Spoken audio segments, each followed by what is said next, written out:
I was sent under orders that never existed, to a place that was never supposed to be on any map. Iraq, late summer, the air thick with heat and silence. Our convoy moved without insignias, without names, shadows under a desert moon. The wind carried the smell of dust and rusted metal, and somewhere in the stillness, something else.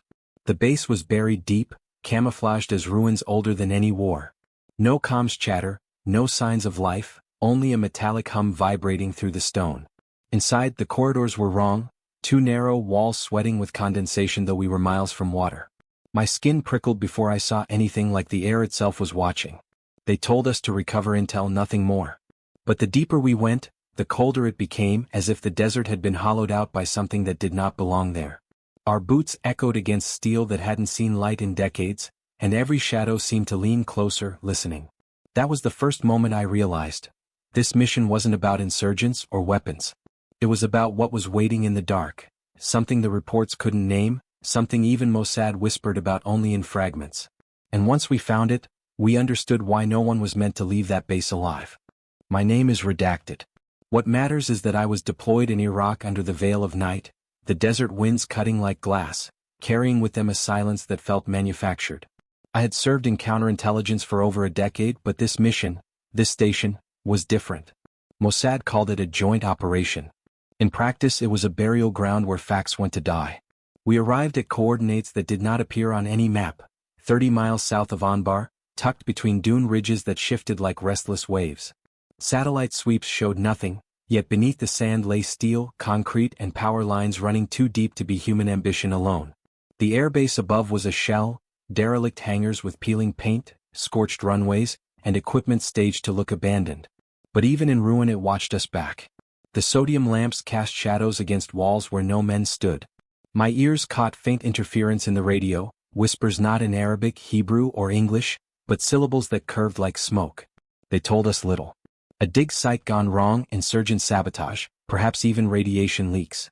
The commander's tone said otherwise. Our task was containment and retrieval. Containment of what? Retrieval of who? Those answers dissolved every time I asked. I remember the dust. It clung to my tongue like rust.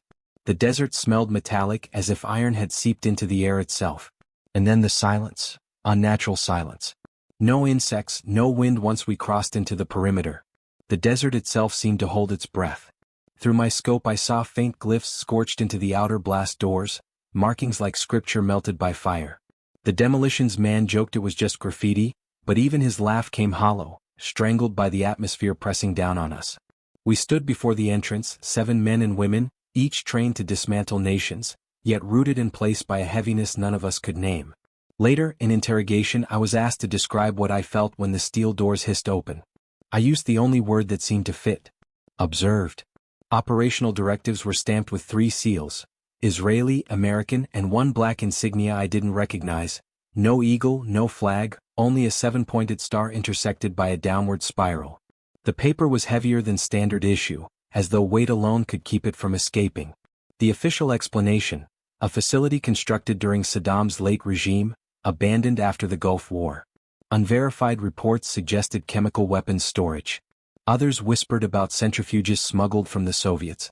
But none of these rumors accounted for the classified funding, or the multinational task force assembled without acknowledgement in any parliament or Senate record. We were told the stakes were simple: denial of access. If insurgents reached the chambers below, they could weaponize whatever remained there. That word, remained, stuck with me. It implied not a blueprint or experiment, but something living, dormant, or worse, waiting. My handler repeated the same phrase 3 times, as if rote could anchor it in my skull. If the site breaches containment, it is not an insurgency problem. It is an extinction problem. The mission outline ended there. No elaboration, no annex. Just silence on the other end of the secure line. We had authorization for full lethal engagement, demolition charges, electronic countermeasures, and extraction within 12 hours. Yet beneath the rehearsed precision we felt the gaps. Why send a medic with specialties in neurology? Why was our communications officer briefed by a linguist rather than a technician? And why had the demolitions expert been instructed to bring charges designed not for collapse, but for sealing, as though walls, not enemies, were the threat? Every one of us had operated under shadows before: false flags, back channels, intelligence cutouts. But this shadow was thicker, heavier. It wasn't just bureaucracy hiding its sins. It was the desert itself keeping its secret, and we were being sent inside to disturb it. 7 of us stood on the tarmac, framed by the hollow skeletons of derelict hangars. Each carried a silence shaped by different wars, but all of us were bound by the same classified ink. Commander Eliav Koren. Ardent, precise. A veteran of operations stretching back to Beirut in '82, he had the voice of a man who never raised it because he didn't need to. His eyes were steel gray, the kind that measured everything in terms of tactical value, even people. Eliav never spoke of family, though I once caught him studying a photo folded so many times the faces were worn away. He was the anchor we all tied ourselves to, even as the sand threatened to swallow us. Dr. Miriam Halavai, medic. Her expertise was neurology, but her field kit contained instruments I had never seen. Slender glass tubes etched with micromarkings, and scanners that pulsed in colors outside medical protocol. She was calm, deliberate, speaking only when necessary. Yet at night, in the mess, I'd hear her muttering old Hebrew prayers over her equipment, as if bracing against something medicine couldn't name. Doran Weiss, demolitions. Brash, quick with a joke that usually landed flat. He treated explosives like paintbrushes, every charge a signature of precision. He boasted of blowing bridges in Lebanon, bunkers in Syria. Yet beneath the bravado, I once saw his hands tremble when the wind whistled through the hangars in a way that sounded too much like breath. He masked it with laughter, but we noticed. Yael Ben David, communications specialist. Thin, analytical, her gaze always flicking between devices and horizons. She spoke 4 languages fluently and could break encrypted chatter faster than most machines. For this mission, however, her console was outfitted not just for intercepts but for signal interpretation. Strange waveforms, low-frequency hums, things that were not voices yet were being treated like transmissions. When I asked her about it, she shrugged. Sometimes signals are just waiting for ears. Major Reuben Kasser, veteran leader. Not officially Mossad. He wore an IDF insignia, though no regiment claimed him. His presence was steadying, like a man who had seen everything and refused to be surprised again. He carried a worn copy of the Psalms tucked into his vest pocket, its pages stained with desert sweat. When the night grew too silent, I heard him hum verses softly, a rhythm older than war. And then there was me, the unnamed observer. My skills were less glamorous. Logistics, surveillance, the quiet work of threading narratives from scattered truths. But the directorate had sent me here not for what I could build, but for what I could remember. My role was simple on paper: record, analyze, report. In truth, it was to be a witness. Each of us had a reason to be chosen. None of us were told the true reason. And though we stood beneath the same desert stars, it felt as though we were already walking under alien constellations. The briefing took place inside a prefabricated command shelter, its walls sweating condensation despite the desert heat. Fluorescent lamps buzzed overhead, flickering with a pulse that reminded me of a failing heartbeat. Commander Eliav unrolled the map across the steel table. Not a standard military chart, but a layered blueprint with blacked-out corridors, handwritten notations, and red crosshatched sections marked NO inaccessible. None of us asked why the map was incomplete. We had all seen classified gaps before. But this one felt less like censorship and more like omission by necessity, as if cartography itself refused to acknowledge what lay beneath. Eliav's tone was steady, factual. We descend at 0300 hours. Objective is containment, retrieval of all surviving assets, destruction of compromised sections. Expect no resistance from conventional hostiles. Expect irregular hazards. He paused on that phrase, irregular hazards. Dr. Halavai's brow furrowed. Doran smirked. Yael tapped her pen, jotting coded shorthand in her notebook. Only Reuben crossed his arms, expression unreadable. A classified dossier was passed down the line. No photographs, no names, just fragments of sensor readings, thermal signatures shaped like silhouettes, and audio logs filled with distorted chanting that rose and fell like waves breaking against stone. One page showed a timeline, seismic events recorded inside the facility. The pattern was rhythmic, deliberate. Yael asked the question on everyone's mind. Are we dealing with insurgents or something else? Eliav didn't answer directly. Instead, he pressed his thumb against the dossier's seal. Our orders are clear.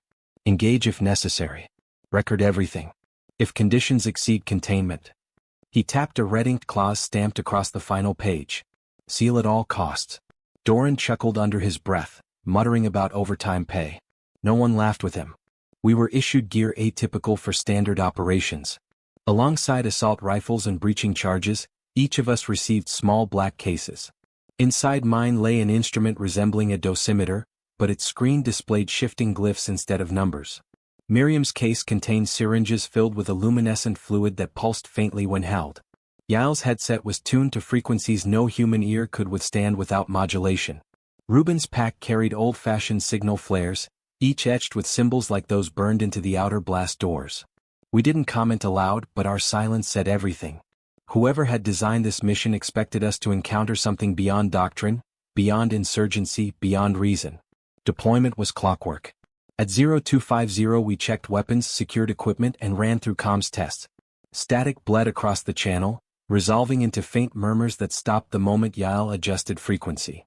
Her hands trembled, though her voice remained calm, channel clear. At 0300 sharp the order was given. The steel blast doors of the facility groaned open, exhaling a breath of air stale and metallic, as if it had been trapped for centuries.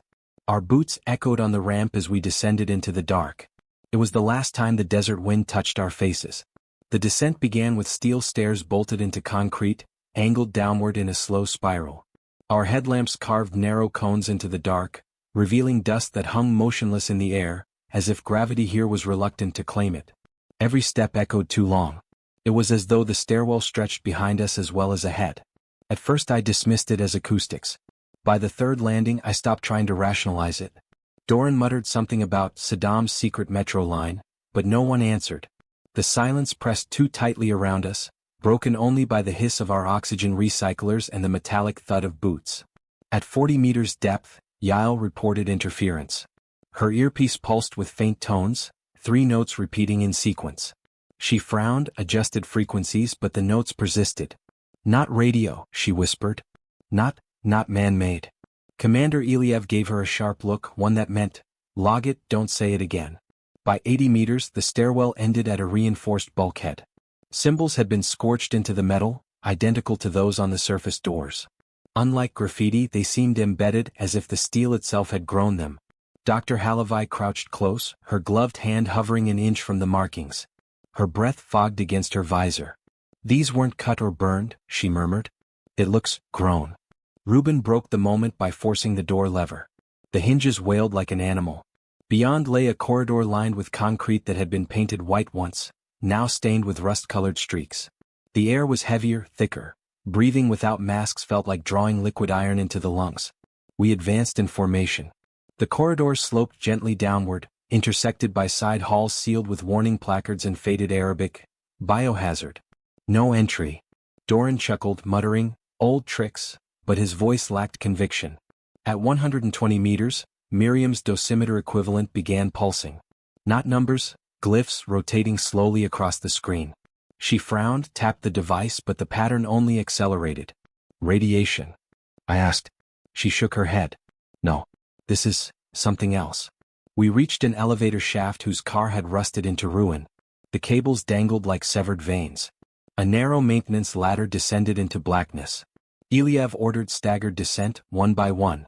Boots against steel rungs echoed upward long after we climbed down, as if someone else followed, just out of sight. Halfway down, Yael's voice crackled in my headset. "Hearing something." "Define something," Iliev replied. "My name." No one spoke after that. The shaft opened into a vast chamber, part hangar, part excavation pit. Floodlights long dead hung from gantries, their wires twisted into nests. The floor was layered with sand that had no business being underground. And there, in the center, rose a structure not built but revealed. Stone blocks, cyclopean in scale, fitted together with joints thinner than paper. It did not belong to any era of Mesopotamian history I knew. It belonged to something older. Something that had waited for sand to uncover it. Ruben let out a low whistle. "This isn't Saddam," he said flatly. No one argued. We set perimeter lights, their beams cutting weakly into the chamber. Shadows recoiled, then surged back as if alive. Our comms filled with faint static again. Except this time, the static shaped itself into syllables, too distorted to understand, yet unmistakably forming words. Yael's lips moved silently as she listened, eyes wide, as though the voice spoke directly into her skull. Iliev snapped his fingers to break her trance. She nodded, muttered, "Channel stable," but avoided our eyes. I logged the time, oxygen levels, team vitals. The record shows we were stable. But what no record shows is the sensation that crawled into our chests. A weight pressing down, telling us we had crossed into a place no human was meant to walk. The journey wasn't over. It had only just begun. Crossing the threshold into the inner environment felt less like entering a facility and more like trespassing into another climate. The chamber's air was thicker, almost liquid. Each breath hissed through our masks with a weight that made lungs ache. Concrete passageways branched outward from the excavation pit, reinforced with rusted steel beams. Yet the further we advanced, the less they resembled human construction. The walls curved unnaturally, bending in ways engineers would never permit. Corners rounded into arches without seams. Some surfaces shimmered faintly as though polished from within. Our headlamps caught veins of black stone running through the concrete, pulsing faintly in rhythm with our footsteps. At first we assumed moisture, but when Miriam pressed her scanner against one vein, the glyphs on her display accelerated, spiraling into unreadable cascades. She muttered something in Hebrew, quickly pocketed the device, and avoided Doran's raised eyebrow. Reuben marked each intersection with chalk arrows, standard protocol for subterranean operations. But as we doubled back to secure a side corridor, the first mark was gone. Not smudged. Not erased. Gone as though the wall had swallowed it. Yael paused mid-step, fingers pressed against her earpiece. Comms are wrong. I'm getting bleed through. From where? Ilyav asked. Her voice faltered. Our channel. But it's us. Echoed. Delayed. We froze listening.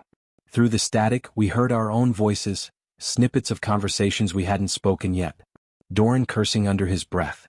Miriam whispering a prayer. My own voice, clear as glass, saying words I hadn't uttered. Don't look behind you. Ilyav cut the channel immediately, hand raised in silent command. We moved on. At 210 meters depth, the corridor widened into a gallery lined with steel lockers, each numbered in Arabic script. Most hung open, revealing tattered uniforms and rusted equipment. But several contained bones arranged neatly, rib cages stacked like filed documents. Tags hung from their spines, written in an alphabet none of us could read. Doran forced a laugh, his voice echoing too loud. Guess HR had a weird sense of humor. The sound fell flat against the silence, swallowed whole. Miriam examined one skeleton. These cuts, she whispered. The bones had been severed cleanly as though sliced by light itself. No fractures, no shattering, just absence, edges too smooth for blades. Ilyav signaled to move. His posture was unchanged, but I noticed his knuckles whitening against his rifle. The deeper we advanced, the more time seemed to distort. My wristwatch stuttered, seconds skipping then doubling back. At one checkpoint I logged the time as 0420. Minutes later it was 0413. Reuben muttered, keep moving. Don't trust the clocks. Our boots began to leave prints in dust that wasn't there a moment earlier. Perfectly defined impressions, leading both forward and backward. As if we were following ourselves. Or being followed by us. At 300 meters, the gallery narrowed into a long tunnel lined with industrial piping. The pipes hummed faintly, not the vibration of water or gas, but a resonance that matched the rhythm of our heartbeats. When I pressed my hand against one, I swore it shivered under my palm like muscle under skin. That was the first time I realized, this place was not abandoned. It was alive. Reuben's voice, low and steady, broke the silence, eyes sharp. We're not alone down here. And though we had seen nothing yet, no insurgents, no shadows, no figures, every one of us knew he was right. We switched to standard sweep formation. Ilyav at point, Reuben on rear guard, Yael tethered to the comms rig like a lifeline. Doran's charges clinked faintly against his pack as he moved, too loud, too human, in corridors that felt built to punish sound. The first objective was to establish a forward post, log structural integrity and confirm power sources. On the surface it sounded procedural. Underground, every step took on ritual weight. The galleries branched into rooms that could have been storage or barracks once. Rusted cots lined the walls, blankets fossilized into stiff folds. Some rooms were stacked with supply crates marked in Cyrillic, artifacts from the Soviet era. Inside, gas masks, sealed rations, crates of rifle parts. Yet every metal surface was etched with faint scratches, spirals carved by no tool I recognized. Yael recorded inventory, her voice calm, though her eyes kept darting to corners. Command will want confirmation this wasn't looted, she muttered, but the words felt like pretense, something said to anchor us in normalcy. Miriam set up her med kit in a corner. Her instruments beeped faintly, the glyph screen pulsing slow and steady. Oxygen level normal, she announced. Trace contaminants, nothing fatal. She paused, frowned, and added softly, though, there's something else. The air tastes wrong. She didn't elaborate. Ilyav ordered Reuben to mark another route. Chalk lines this time stayed, though faintly blurred as if the wall itself tried to erase them. Doran tested structural stability with a small charge against a collapsed section. The explosion was precise, controlled. But the echo lingered unnaturally, repeating itself deeper and deeper, until it faded not into silence but into a low humming. That's not how echoes work, Doran muttered. No one replied. We found a central junction reinforced by rusted blast doors. The locking mechanism was fused. Ilyav signaled Doran forward. As he placed the cutter, I caught Miriam watching the doors intently, her lips moving in silent prayer again. When the doors gave way, we entered what could only be described as a control center. Consoles lined the walls, screens shattered, buttons corroded. Yet several panels flickered faintly, powered by no visible source. Lines of text scrolled across in that same unrecognizable alphabet. Yael approached, headset buzzing with feedback. They're broadcasting, she whispered almost reverently. Ilyav cut her off sharply. Log it. Nothing else. His tone carried more edge than before, like he already sensed the ground shifting beneath protocol. We swept the rest of the chamber. Empty. No insurgents. No bodies. Just silence and the faint hum of machines that shouldn't still live. On paper this was normal ops. Containment secured, reconnaissance ongoing. But none of us said what we all felt. The facility itself was watching. The disturbance came quietly, almost unremarkable at first. We had been cataloging the control center for 30 minutes. Doran was sketching charges across structural points, Miriam logging air samples, Yael listening to the strange background transmissions with her brow furrowed. Ilyav paced, his silence a shield. Then Reuben spoke. Commander, check this. He stood by the far wall where a bank of lockers leaned crooked against cracked concrete. At his feet lay a trail of dust footprints. Nothing unusual, except they were fresh. Crisp tread patterns. And they weren't ours. Boot size too small, gait uneven as if limping. They emerged from the sealed corridor at the back wall, a passage marked on Ilyav's map as NO inaccessible. We froze. Every mission runs on rules, and the first rule is no surprises underground. Yet here was evidence not just of another presence, but of one that had crossed through a barrier supposedly impassable. Doran muttered, Insurgents? His voice cracked on the second syllable. Ilyav shook his head. No breach marks. No entry point. He knelt, studying the prints. They ended abruptly halfway across the room, as though the walker had simply vanished. Yael's comms hissed at that moment, a burst of static sharp enough to make us wince. Her face went pale. Repeat transmission just changed. It's saying something in Hebrew now. She swallowed hard. Do not follow. Silence fell heavy, thicker than the air. Miriam bent to examine the prints, her gloved finger tracing their outline. Pressure distribution is wrong. Too shallow. Like the ground wasn't resisting weight. Ilyav ordered us back into formation. Stay sharp. Record everything. No pursuit. His voice was clipped, but his eyes lingered on that sealed corridor longer than his words admitted. Before we could regroup, one of the dormant monitors flickered alive. No power source, no command input. The screen glowed dim blue, glyphs scrolling too fast for the eye. For a heartbeat, they shifted into clear Hebrew, You are seen. Then the monitor cracked, the glass spiderwebbing from inside out. No explosion. No heat. Just silence. That was the first disturbance. Minor if one could call it that. But it marked the line between procedure and nightmare. From that moment forward, the environment seemed to shift with every step, as if the disturbance had awakened it. We advanced deeper through the adjoining corridors, the chalk marks Reuben laid down growing fainter the moment our lights swept away. Once, doubling back to confirm a junction, we found his arrow inverted, pointing the opposite direction, drawn in the same hand, the same pressure. Reuben swore under his breath, a sound I'd never heard from him before. Our shadows lengthened unnaturally under the beam of our lamps. At first it seemed like a trick of angles, but soon the distortion grew undeniable. Silhouettes stretched across walls even when the light source was behind us. Miriam gasped when she realized hers had an extra limb, an arm that bent outward at an impossible angle before fading into the dark. She switched off her lamp immediately, trembling as she whispered, It's not mine. Doran tried to keep spirits high, muttering jokes about cheap Soviet architecture, but his voice carried a nervous pitch. At one junction he aimed his flashlight ahead and froze. "Commander, we've got company." We spun into formation, rifles raised, safeties off. The beam revealed footprints, not in dust this time but pressed fresh into the thin film of condensation on the concrete. They trailed forward a dozen paces then stopped. No body. No figure. Just the trace of something that had passed moments before. Ilyev gave the order, "Move." Eyes open. Yael lagged slightly, her earpiece alive with faint whispers. I saw her lips moving unconsciously, repeating words she claimed not to understand. When Ilyev caught her murmuring, he snapped, "Specialist, shut it down." She blinked hard, adjusted dials, but I could see the sweat on her temple. The lighting worsened as we advanced.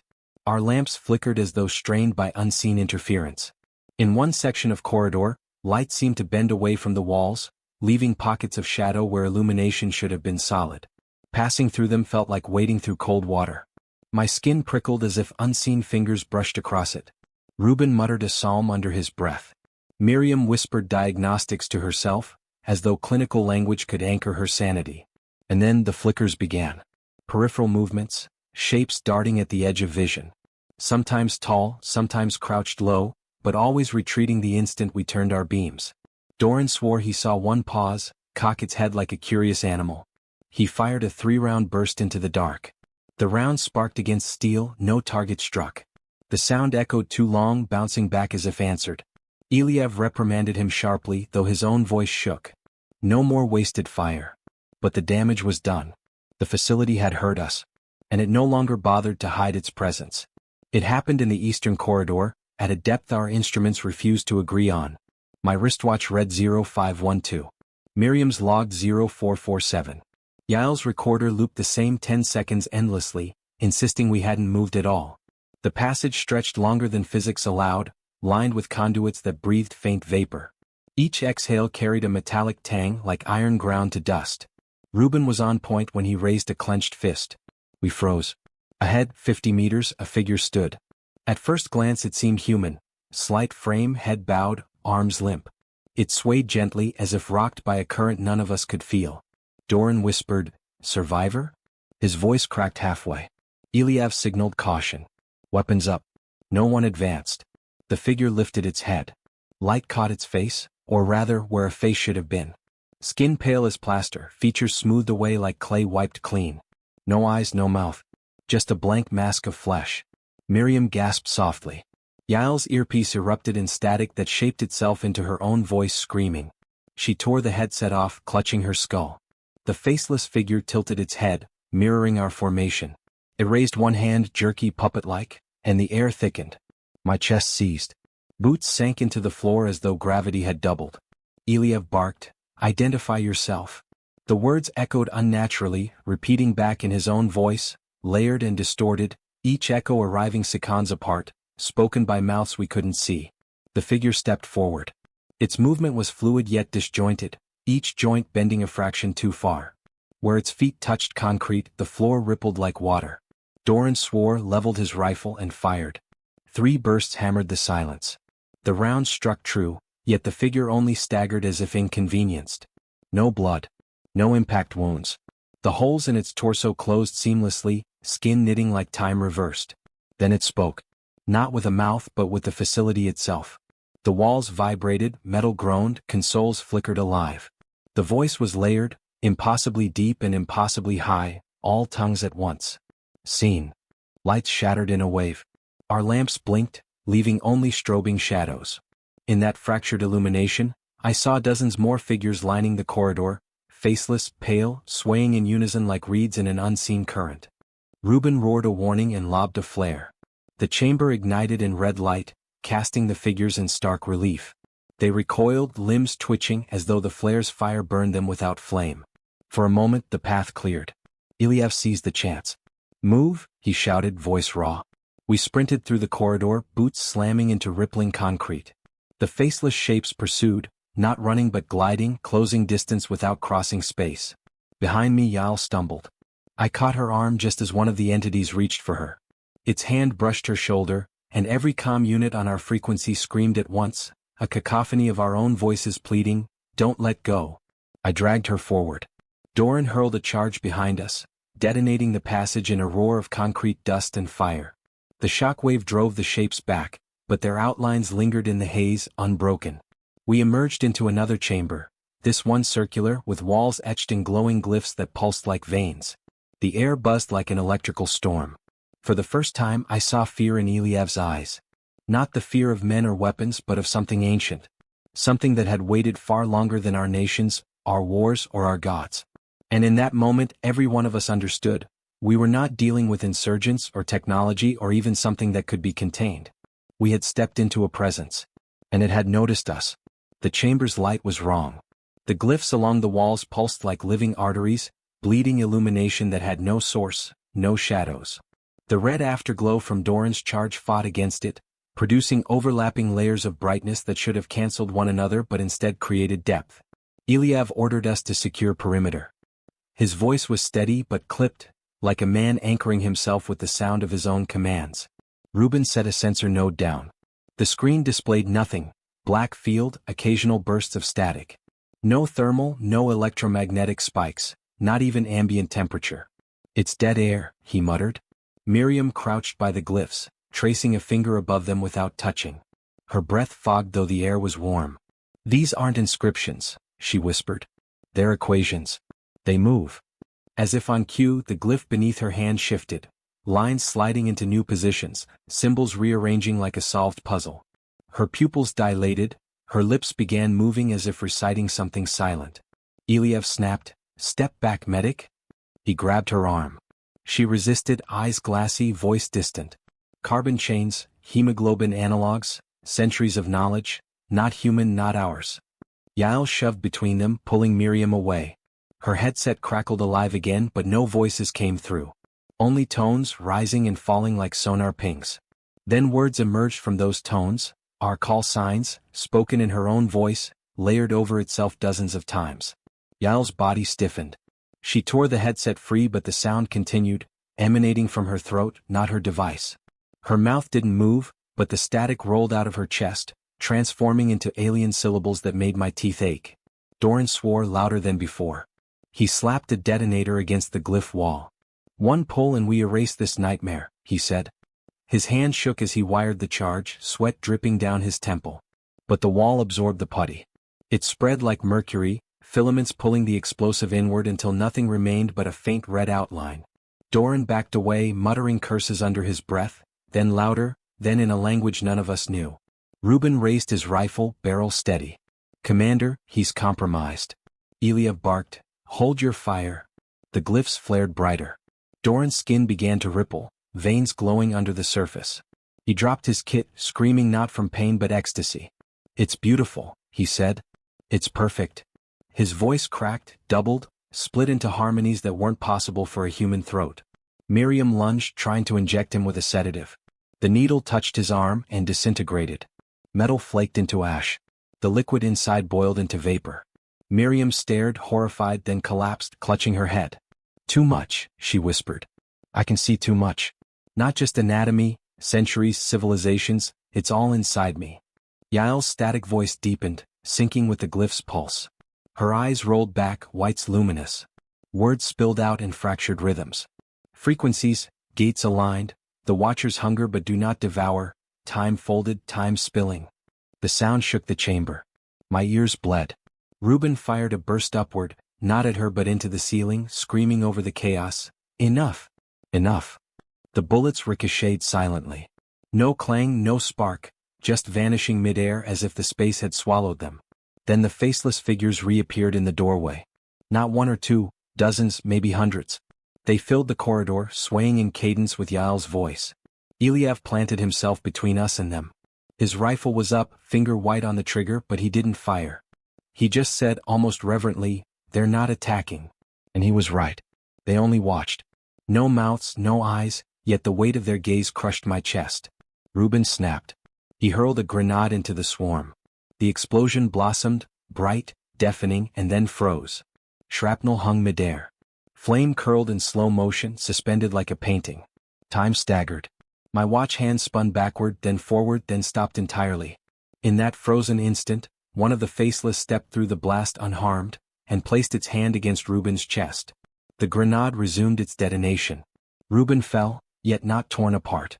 His body was intact, but his chest caved inward as though something had been scooped out of him. His breath came ragged, shallow. "It took it," he gasped. "It took my time." His beard was streaked white in seconds, wrinkles etching across his face. We pulled him back, but he was aging in fast forward, skin sagging, eyes dimming. Within a minute he was unrecognizable. His last words were not a plea but a warning. "Don't touch them." Silence followed. The glyphs dimmed, Yael's voice went quiet, Miriam slumped unconscious. Doran still trembled near the wall, whispering to something none of us could see. Eliav lowered his weapon, shoulders shaking for the first time. He looked at me, at all of us who remained, and said the words that sealed the truth in my bones. "We are no longer in command here." The chamber pulsed like a living lung.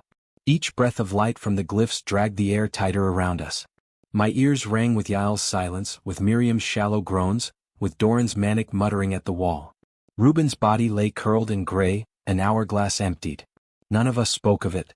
There was no time left for grief. Then, movement. The faceless throng that filled the corridor began to part. Not retreating, not advancing, but making way. Their blank heads tilted in unison as a larger shape emerged from behind them. At first I thought it was just another one of them, until the light caught its edges and revealed something too vast, too layered. Its outline never resolved. One moment a towering humanoid, the next a swarm of limbs like wings, the next a column of shifting shadow. My vision doubled, then tripled, as if my brain refused to settle on one interpretation. Eliav raised his weapon. He did not fire. His arms trembled, teeth clenched. The thing stepped, or slid or unfolded, into the chamber. The glyphs bent toward it, realigning like compasses dragged by a magnet. Yael's body jerked upright though her eyes were still rolled white. Her voice returned, mechanical and layered, yet it was clear she was not herself. "The seal is open. The Watchers walk. The debt must be paid." The entity's head, or what passed for one, tilted toward her. A ripple of glyph light raced across the walls, patterns shifting again. Miriam screamed, clutching her temples. "It's rewriting me," she cried. "My knowledge, it's centuries, millennia, things I shouldn't know." Doran, sweating and wild-eyed, laughed hysterically. "It chose me first. I'm its vessel. Don't you see? I can carry it." He pressed both palms to the glyph wall, and the symbols seared into his flesh like molten brands. The entity answered, not with sound but with pressure. The air compacted, forcing my lungs to collapse. Darkness pinched the edges of my vision. Static filled my skull, words not meant for human comprehension. Eliav staggered forward anyway, shouting hoarsely, "Identify yourself. Identify." His defiance rang hollow, drowned by the resonance that passed through us all. The faceless host began to sway again, rhythm deepening, synchronized with our own pounding hearts. The glyphs spun faster, light circling the chamber like a centrifuge. Then came the breach. The floor cracked, not downward but sideways. Black fissures opened, revealing not stone but endless corridors of mirrored light, each showing us in different poses, different ages, different deaths. My reflection stared back at me with hollow eyes, lips mouthing a warning I could not hear. From those cracks poured a wind that had no temperature, only weight. It pressed into my bones, whispering names I had never known yet recognized. Yael convulsed, static tearing from her throat. The sound aligned perfectly with the glyphs, like a key turning in a lock. The entity leaned closer, and for the first time I saw a feature, not a face but a hole, infinite and depthless, ringed with pale tendrils like teeth. Eliav fired. The muzzle flash seared the chamber. Bullets vanished before impact, but the entity recoiled, not in pain but in acknowledgement. As though a mosquito had bitten a mountain. Then it spoke. Through the walls, through Yael, through the air itself. "Not yet." With that, the fissures snapped shut. The glyphs dimmed to a faint glow. The faceless host dissolved into the shadows. But the entity remained one moment longer. Its impossible body folded inward, collapsing like paper into dimensions I could not follow. The pressure lifted, but the silence it left behind was heavier still. Doran collapsed, burned symbols etched across his arms and chest. Miriam wept silently, eyes darting as if seeing across centuries. Yael lay still, chest rising and falling, though static still hissed faintly from her lips. Eliav lowered his rifle. His voice shook as he whispered the words that no field manual had prepared us for. This wasn't an encounter. It was a warning. We left the chamber in silence. None of us spoke because to speak felt like an invitation, like sound itself might draw the thing back. Ilyav led. His gait was uneven, one hand pressed hard against the wall as though needing to feel something solid, something that obeyed the rules of weight and friction. Behind him came Miriam, muttering fractured anatomy in tongues older than medicine. Yael stumbled between us, static still leaking from her throat in soft pulses.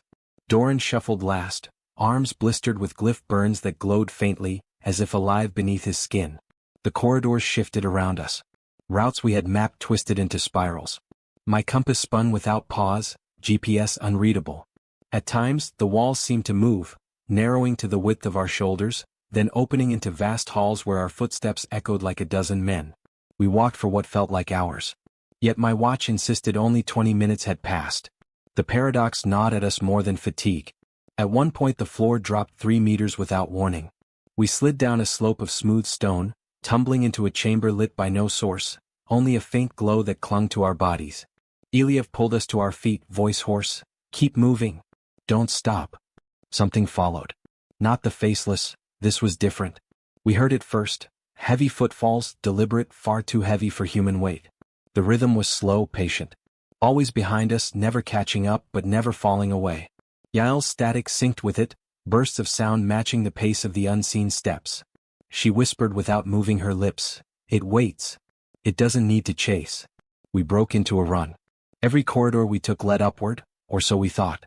Stairs dissolved into flat ground halfway. Elevators opened into blank walls. Still, we pushed forward, following faint currents of cooler air, the promise of an exit. Finally, after what felt like half a day, we found a hatch. Rusted, ancient, marked with faded stencils. Ilyav and I forced it open, metal shrieking, and a blast of desert air struck our faces. We spilled out into the night. Sand stretched in every direction, dunes rippling under a starless sky. Relief lasted seconds. Then we checked the time. My watch read 6:12. Miriam said 1942. Yael's recorder insisted only 20 minutes had passed since insertion.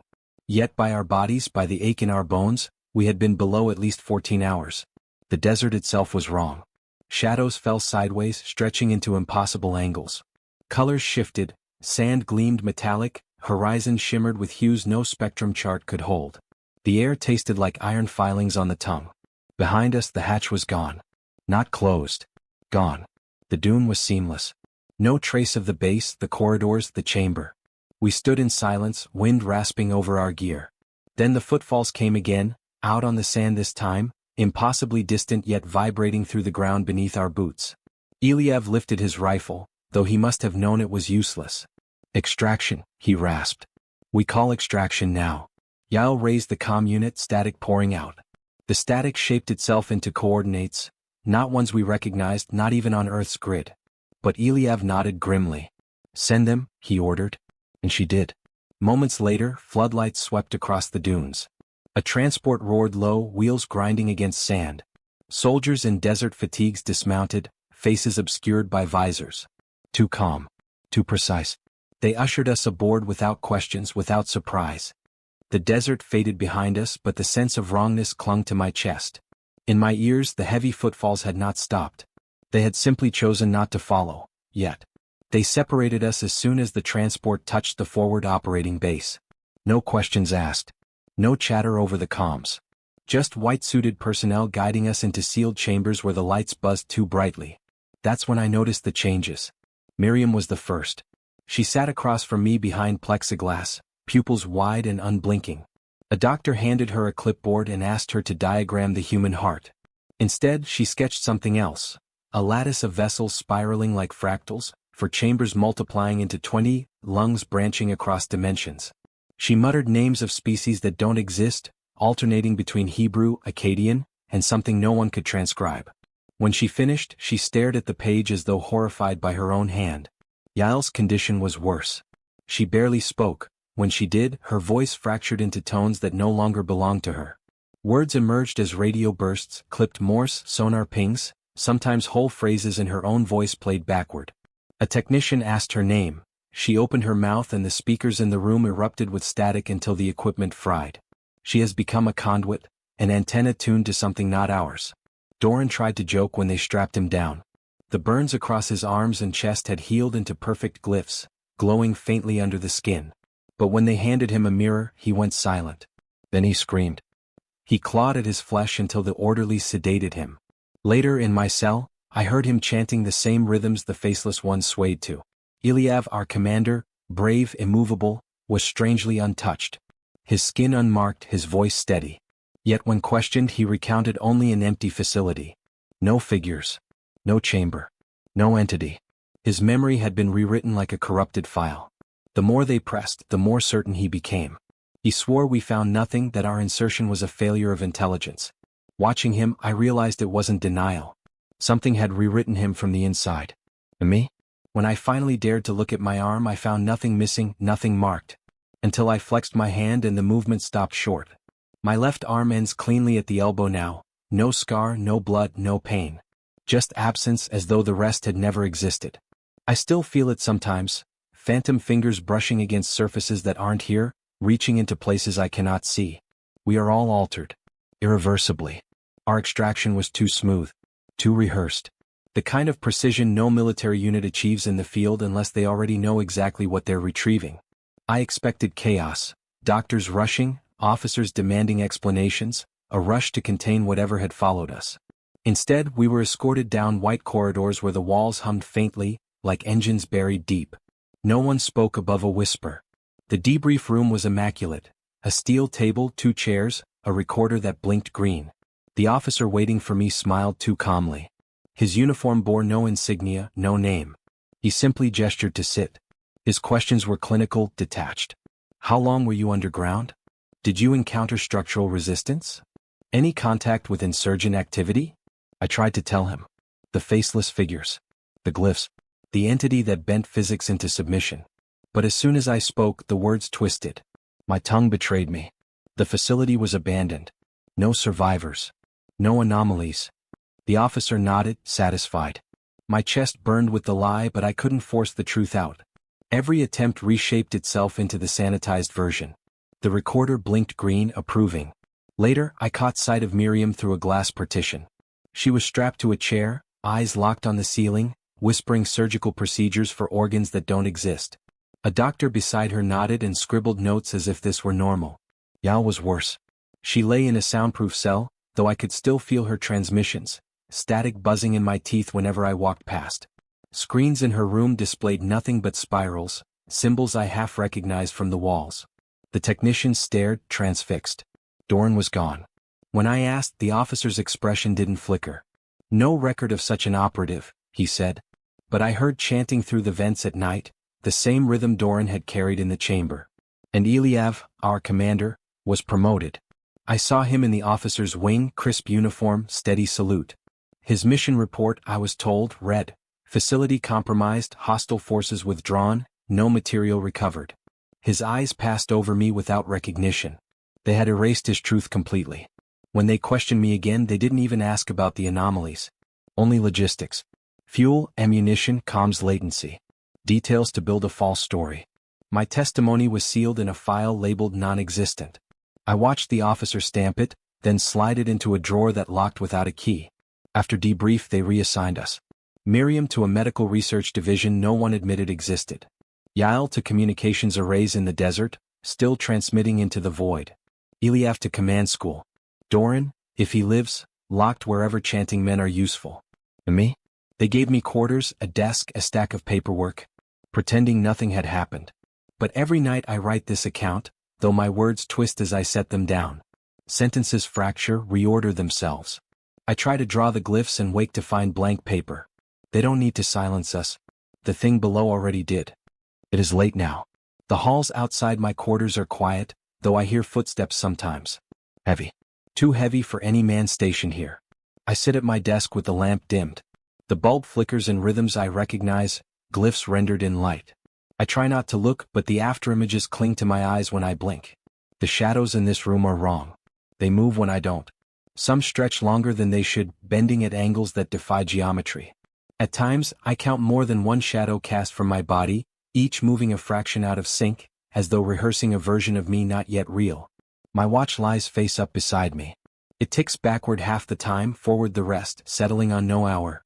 Sometimes it shows numbers that do not exist. I hear whispers when I stare at it too long. The mirror across the room is worse. It doesn't return my reflection, it lags.